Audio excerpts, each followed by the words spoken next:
All right, guys, I'm Langston Wertz Jr. I have Mike Kaye, the number one source of Carolina's football news in the country. Mike, we got a new podcast here, Processing Blue. It's all about you, man. How you feeling? Well, I don't know if it's all about me, but they said that Ted Lasso way is not really about Ted Lasso, right? It's about everybody else. And so this is about the Panthers, in my opinion. I have my iced coffee. I've been up since 6 in the morning. I am ready to process some blue, Langston, with you, who I'm very excited to share this podcast with. How are you doing? I'm doing good. What's new? What's popping off in your world? I'm doing good, getting ready for another football season. I can't believe summer's almost over. But I got to ask, how did you come up with the name Processing Blue? Because people are going to wonder why we call this Processing Blue. So there was this rumor flying around Charlotte that the Panthers were going to switch up their uniforms this summer or this Mm, off season. yeah. And there was some erroneous reports that they were switching up a lot of stuff and it was going to be a brand new jersey. And it turned out they just did a palette swap with Nike. Nike didn't originally have the Panthers True Processing Blue color, which is what they call it. Mm, And they decided to switch it up. They also switched up some armband length as well. yeah. But I just thought that was really funny. And what do we do every day as beat writers? We process. And so Absolutely. I think processing blue is a very good way of looking at the Panthers and their daily process from, their history. This is a very nostalgic fan base. And I Mm. think it's all a part, well, as a Jersey Philly guy, it's all a part of the process, right? And Yeah. so, Yeah. um, this Frank Reich era is a monumental one, not just for this franchise, but for the ownership of David Tepper. And there's going to be a lot to process, to overuse a word. And I just think it just fits. Absolutely. So there's no chance we'll get those black helmets that everybody really wants. Well, maybe once or twice a year. Now the league's allowing everybody to use alternate helmets when the case for a long time was, switching up helmets might not be safe. Well, hasn't been a problem now. So uh, here we are. I think the entire fan base wants to see Bryce Young in a black helmet. That'd be pretty cool. But speaking of Bryce Young, Mike, he's set to sign a fully guaranteed contract, 4 years, almost $40 million with a fifth-year option. What have you seen out of him so far? Well, he's been terrific. I mean, I think he's been as good as advertised during the spring. During the offseason program, I think what was really interesting is everybody talks about his size. Yes. Did he look very small? Yes, sure. But once you get past that and you look at the fact that he is able to manipulate defenses because he knows where to go, his escapability, his ability to improv, this guy is so mentally fit for this position that I think when you look, history's been littered with 6'4" quarterbacks who stunk. I mean, really, Mm-hmm. that's the thing. Yes, I mean there are a ton of them, and I think when you look at Bryce Young, he's got everything up here. That's where he's built. That's where he's built where it counts. And as I wrote earlier this week, taking a look at the rookie class, I think he is a guy who's just incredibly mature, incredibly intelligent. Talking to former teammates, he's a guy who can get along with everybody. He cultivates an audience.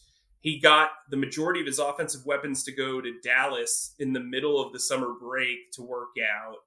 He's a guy who understands what it means to be a leader, what it means to be a lead signal caller. And look, Josh McCown, 6'4", by the way, Frank Reich, 6'4", have no issue with his size, and they gave him the baton to the offense in the middle of the offseason program earlier than most of us even expected. It's a matter of time before he's named the week one starter, and I'm really interested to see what he looks like in pads. Yeah, I guess a lot of fans were a little bit surprised he was elevated so quickly over Andy Dalton. So did that surprise you that he was, given first team reps so quickly? I mean, he was always going to get first team reps during OTAs, Mm, but I think the fact that they went from a split to oh my gosh, this guy's just handling everything yeah, yeah. was pretty surprising. Yeah, I was waiting for it to kind of happen in the first week of training camp, but I think Frank Reich wanted to put his flag in the sand and say, hey, look, this is the guy who's going to be leading you into the summer. And something that's missed on a lot of people is that OTAs and mandatory minicamp are practice for practice. You're practicing to practice.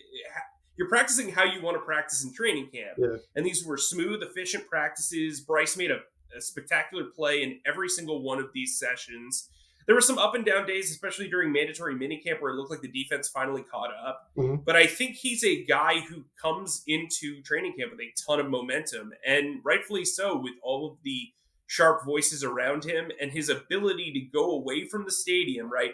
Do homework and come back smarter the next day. And I think that's really important. Okay, I go to the barbershop, and the number one question I get, or three questions I get, is he going to be able to hold up behind this Panthers offensive line? I know we're going to talk about the offensive line in a bit, but is he going to be able to hold up? What happens when he takes that first big hit? Is he going to get up? And then do you think he has enough weapons, Mike? So I understand the concern with hits. I wrote during the draft process after watching his film, it's like watching a tank run over a puppy at times when he gets engulfed by these huge defensive linemen. And look, he played in the SEC. He played against NFL talent on a weekly basis. It's not like he was at some low-level Division III school. This is a guy who has played against the elite of the elite, and he did it at one of the best schools in the country.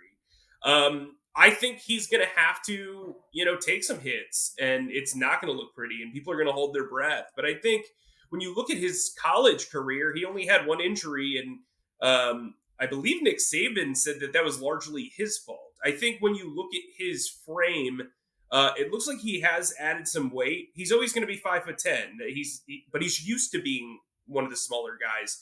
So I think he's going to be able to kind of deal with the comings and goings of being a shorter quarterback. What was that second question? I'm sorry. Does he have enough weapons to get it done? Yeah, I think they've done a really good job of creating a group around him that they can spread the ball around. Frank Reich loves spreading the ball around. His offense is typically based around yards after the catch. Thomas Brown, who comes over from the Rams, he comes from an offense that is also about yards after the catch. Hayden Hurst has never been like the top weapon in an offense. He's a very good yards after catch guy. He's got great speed. The South Carolina alum does. And then, look, Adam Thielen's terrific in the red zone. He can play the slot. He can play the Z position. He can get open with ease. And I think that's helpful, especially having a veteran who's a former All-Pro. DJ Chark, who's battled injuries throughout his career. I covered him in Jacksonville for a little while. He's a guy who can play that Z position and just beat you on straight line speed. They drafted Jonathan Mingo, who they're very excited about in the second round. Ask about Jonathan Mingo. Is he going to play? Yeah. Yeah, he's a guy who was used a lot as a big slot at Ole Miss. Yeah. I expect them to move him around. He's kind of got prototypical X-receiver speed and size, and I think that's really appealing. But the guy I really want to talk about is Terrace Marshall, and he's a guy who helped organize those workouts in Dallas. I think he's in the mode of stepping up and potentially having a breakout season. He was kind of in the doghouse early on in Matt Rule's final season here, and then when Steve Wilkes took over, they let him loose. He averaged over 17 yards per catch. He needs to play a little bit better to his size. He's 6'2", 200 pounds. He needs to be able to go up and get it in the red zone. His only career touchdown was a garbage time touchdown against the Bengals. That's where we need to see maturity from him, but he's looked really good during training camp. And then I spoke to Tommy Tremble a couple of weeks ago, and he basically said that the former staff didn't really teach tight ends anything about the receiving game. And now John Lilly, who the Panthers got from UNC, is really doing a bang-up job there. Frank Reich loves using tight ends. And then, oh, by the way, you sign Miles Sanders, who got the biggest contract in free agency for a running back, which was actually a very good deal, by the way. And he can catch out of the backfield. He's had some inconsistency in Philly. I think being reunited with Deuce Staley will help him. Well, it'd be interesting to see how Bryce Young does with all these weapons, how he stands up by the offensive line. I know that's one thing all the Panthers Panther fans want to know about an offense. But let's flip the defense. Number 0, Brian Burns, wants a contract extension. What's the latest on that? Well, I think with Brian Burns, you're waiting to see if Nick Bosa is able to get a contract extension before you, because what happens when a top pass rusher gets a new contract? He sets the market, which raises the market, right? I don't think the Panthers view him as a Nick Bosa, TJ Watt, Myles Garrett type talent. He's not that good against the run, or he hasn't been as consistent against the run as those guys. But he's a great fit for this new front, this 3-4 front. Great speed, great quickness off the edge. He's coming off an ankle injury. It could be that they want to see how he performs in training camp before maybe upping the offer. But from Brian Burns' standpoint, he's going to play on a 5th-year option. It's a good contract. And he can go prove himself. And if you're him, why would you want to be at a disadvantage in negotiating? Go out there. If your ankle feels great, you've gotten that cleaned up, go out there. And if you can get 5 sacks in the first 4 games, maybe you have a ton of leverage already. I mean, you already have a ton of leverage. They basically turned down 2 first-round picks from the Rams at the trade deadline last year to keep him. That's well documented. GM Scott Fitterer has come out and said he's going to be here. So you have a ton of leverage. The issue for Brian Burns is, at what point do the Panthers have their walking away number? To me, he's kind of comparable to Max Crosby from the Las Vegas Raiders. Comparable numbers, comparable age. He's making around 22, 23 million per year. I think that's kind of where his ceiling is. And if I were him, frankly, at just 25 years old and already made 2 Pro Bowls, I'd want a shorter long-term contract that was front-loaded. So I'd want like a contract that was like 3 years, 69, 70 million. So I could go hit free agency again at 28 or get franchise tagged. That's the long-term play, in my opinion, especially as the cap continues to grow. I think Brian Burns is playing this very smart. I think the Panthers are playing it very smart too. Samir Solomon is a hardcore negotiator, and I think they know Brian's worth. They just need to get there together. I think they both. You think it's around 25? No, I think it's around 22, 23 million. million. He's 16 now, so that's a pretty significant raise. Let's talk about our cornerbacks here in Carolina, staying on defense. Last year, the Panthers had a chance to sew up the NFC South against Tampa Bay. We saw what Tom Brady did through his longest pass in 9,000 years, 57 yards to Mike Evans over the top. They carved up the Panthers secondary. J.C. Horn struggled to stay healthy, played like 16 to 34 games. Nantais Jackson's never finished a full regular season. The guys are always hurt. What's the status of the Panthers cornerback situation, and can they fix it going into the regular season? Well, J.C. Horn suffered an ankle injury. If you have a drinking game at home, you know, J.C. Horn's injured. So he's coming off an ankle injury, which is really unfortunate because I thought he looked good early in the OTAs, injured himself during a workout. Nantais Jackson is, of course, coming off that Achilles injury that he suffered last year. He had surgery on it. Those 2 guys, I mean, when you look at this defense, I think there's a lot of hype towards this team. But when you look at the defense, they're very front-loaded. They are not back-loaded at all. The depth is not great, except at safety, weirdly enough. But corner, you have J.C. Horn, who, when he is healthy, is one of the top 5 to 7 corners at worst in the league. You have Nantais Jackson, who's a solid veteran corner. I know the fan base gives him a lot of grief. And then you have C.J. Henderson, who's like this wild card who 1 minute he'll shut down a guy and he'll get an interception. The next minute he'll give up a huge gain to Mari Bird. Like it's a very weird trio at the top. And they've invested heavily in all these guys. Though they declined C.J. Henderson's 5th-year option this offseason, he's got a big year ahead of him, and they're going to kind of do it to where, you know, Jeremy Chinn's going to play the big nickel position a lot, so they're going to play 3 safeties quite a bit. But when they get into a maximum coverage opportunity, it's probably going to be either J.C. Horn or Nantais Jackson in the slot with the other 2 guys outside. And so if one of those guys gets injured, we saw it last year. Keith Taylor just, I mean, like you said, the Bucs just ran straight past him. They don't really have a lot of proven depth there. Like Herb Miller's fine. I will say this, Stanley Thomas Oliver got a lot of praise behind the scenes for his versatility. He's a guy who can play in the slot. He's more known for his special teams ability, and he missed most of last season with an injury, but he's a guy that could be that 4th corner. But again, another guy who has an injury history. So you're just kind of weary of all of this. They brought in Rajon Wright, who's got like a small army of a fan base because of his background at Last Chance U. Mark Middleton from Baylor actually has got some buzz in the building. But really, they don't have a lot of proven presence there. And corner is definitely, veteran corner, I should say, with versatility is definitely still a need for this team. That sounds like an area for Panther fans to watch in preseason and then going into the regular season. Let's talk about the offensive line, Mike, because I know the last time Carolina had a number one pick, they didn't do a very good job of protecting that quarterback, being Cam Newton. This guy's a lot smaller, and Bryce Young, we talked about, I know Panther fans don't want Cam 2.0. So what are the Panthers doing right now to protect the quarterback? I know one guy that, has some injuries right now on the offensive line, but go ahead and explain that.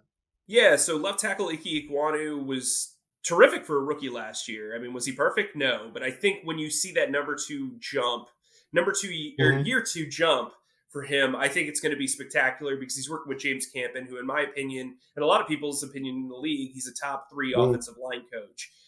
Left guard, you've got Brady Christensen, who did a solid job last year, but I think you could argue he was probably the weakest link of a really Yeah. strong offensive line. He's more of a finesse blocker. They drafted Chandler Zavala in the 4th round, who played next to Ike Ekwonu at NC State a couple of years ago. They've brought that up a lot. I don't think that's a red herring. I don't think that's like a mistake. I think you could see Chandler Zavala, who was placed on the physically unable to perform list the Yes. other day, push Brady Christensen. And I'll get back to Okay. them in a second.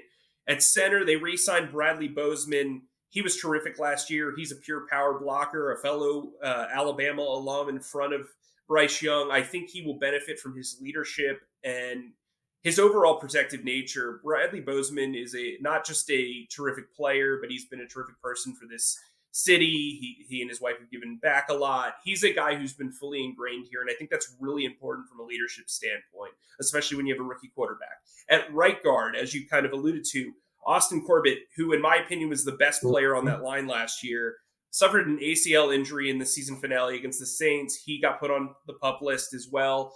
Frank Reich has alluded to him missing game time. If he stays on the PUP list and goes to the PUP reserve list after final cuts, he'll have to miss at least the first 4 games of the season.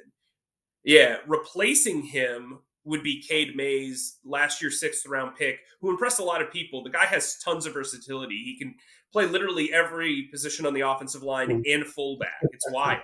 But he's impressed a lot of people in the building, both from the front office standpoint and the new staff. I think he's going to be a favorite of James Campen. I think he's going to hold down that right guard spot as long as Austin Corbett's out. And that's a good spot to be in. At right tackle, Taylor Moton, the king of consistency over the last few years.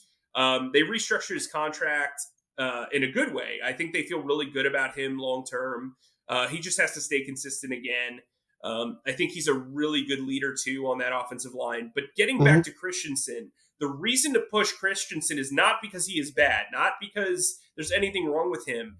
From a pure roster economic standpoint, they re-signed Cam Irving, a veteran who cost a lot of money. His contract becomes fully guaranteed in week 1. Michael Jordan, not the former majority owner of the Charlotte Hornets, they re-signed him on a whim. His contract would become guaranteed week 1 if he's on the roster. The need for a swing tackle, especially a long-term one, is apparent. And Brady Christensen can play guard and tackle. Some would argue that tackle's his better position. With Corbett out, having Christensen be able to back up all 4 slots while Mays starts at right guard would be terrific for them, especially from a roster economic standpoint. With the way the practice squad rules work now, you can elevate an offensive lineman every week from the practice squad. So you only have to really keep 8 offensive linemen. So with that, you think, okay, let's say Corbett starts PUP on to start the season. So you've got Ekwonu, Zavala, Bozeman, Mays, Moton, Christensen. You probably want Justin McCray, another guy who'd be guaranteed that first week, who is basically James Campen's like traveling backup offensive lineman. He's worked with him at like several different spots. And then you have a spot open for a rookie if he impresses and you don't want to sacrifice him to the waiver wire. Then after a week, you can bring back Irving or Jordan on a non-guaranteed contract.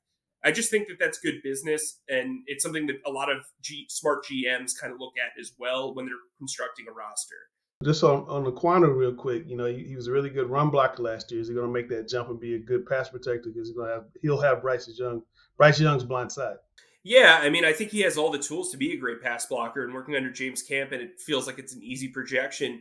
But like when you watch his film from college, like my comp for him was Jason Peters, the former Eagles offensive tackle. To me, he just moves so well in space. If you would have told me he played wide receiver in high school, I would believe you because he's just so, I mean, just so quick off the line.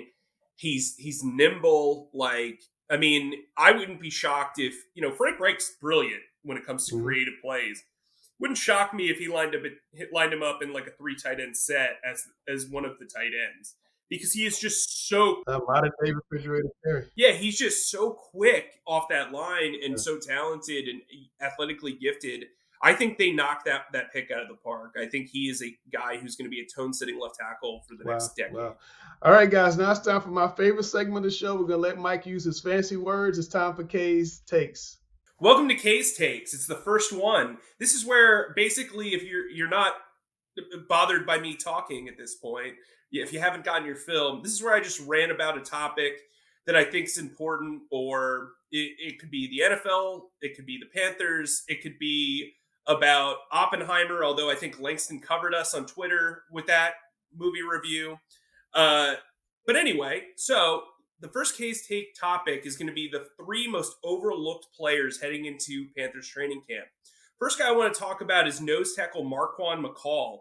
He was a guy who came in last year, kind of an interesting fit for the 4-3. He is a perfect fit as a 1 technique, 0 technique for this new 3-4 defense. I think he's a guy that when they go to that base 3-4, he can really take up blockers and really produce for this team. Is he going to be a big numbers guy?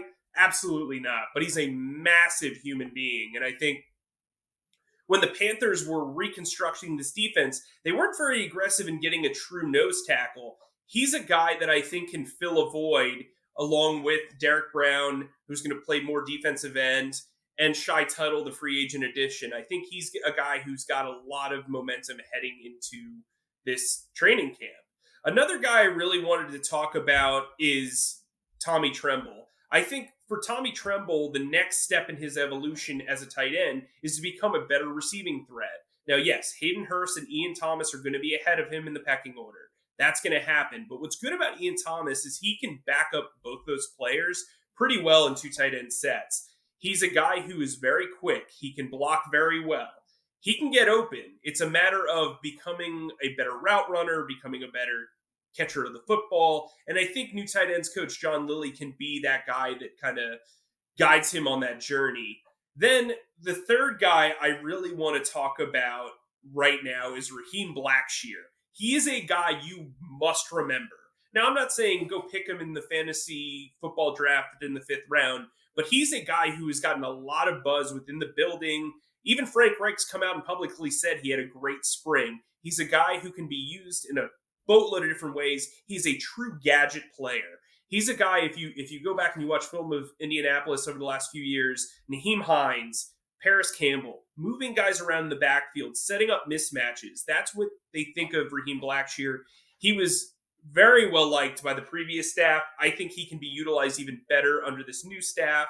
And then when you look at his ability to catch the football, he can line up outside, he can move around, he can run Texas routes. He can do whatever it is you need him to do as an all-around weapon. And I think they're going to look at him as not only an offensive weapon, but a special teams weapon as well. He's going to return punts. He's going to return kicks. He is a guy who allows you to play with those roster economics. If he's returning kicks and punts, that's one less player you have to keep on the roster in one regard, and you can use that spot for another position. He's another guy who, if you feel like you can use him in a lot of different ways, maybe you keep 4 running backs as opposed to 6 or 7 wide receivers. He's a guy who I think can stir the drink of this offseason and this summer because he can do so many different things, and coaches love that. So, Mike, with the fire takes, we're going to get that every week from you, that type of energy? Oh, yeah. Just like you can take to the bank that if you pay $1 on charlotteobserver.com for a subscription, you're going to get all of your training camp coverage needs. Plus, you're going to get some awesome high school coverage from Langston. You're going to get some great NASCAR coverage from Alex. You're going to get Scott Fowler, and you're going to get Rod reporting on the Hornets. I mean, what more could you ask for? Oh, by the way, local news as well. So make sure you subscribe to the Charlotte Observer. What else you got for us, Langston? So make sure you like, share, subscribe, and this podcast will be out to you every week. We have Mike's takes, we have Alex on sometimes. We have a lot of fun, talk Panthers, give you all the in-depth news on your favorite team. So make sure to join us each week.